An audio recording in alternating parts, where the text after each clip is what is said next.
Zjarri masiv që përfshiu mbrëmjen e dieshme tregun e rrobave të përdorura në zonën e Pesmajit në Tiranë ka lënë pas pasojat rënda materiale. Flakët nisën në një kapanon dhe u përhapën me shpejtësi edhe në të tjerë, për shkak të intensitetit të lartë dhe materialeve lehtësisht të djegshme. Situata u konsiderua kritike në orët e para, por falë ndërhyrjes së 10 forcave zjarrfikse nga Tirana, Kam, Zavora, Elbasani dhe mbështetjes së forcave të armatosura, zjarri u izolua dhe u vënë në kontroll gjatë natës.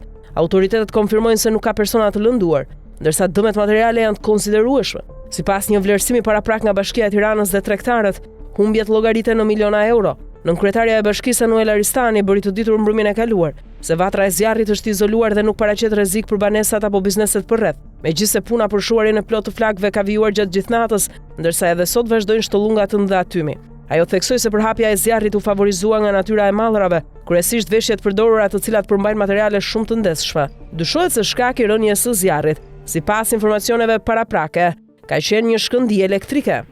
Megjithatë, sipas autoriteteve, është ende herët për të arritur në përfundim pasi pritet një zbardhje e plotë ngjarjes, sa kaq të gjitha dyqanet janë djegur. Zjarri ka nisur në një dyqan me rroba në qendër të kapanonit e mëtej, është përhapur në dyqanet përreth, ku është djegur i gjithë kapanoni me rreth 100 dyqane. Brenda ka pasur plastik dhe materiale të ndryshme industriale, të cilat tashmë janë shkrumbuar totalisht dhe dëmi llogaritet në miliona euro.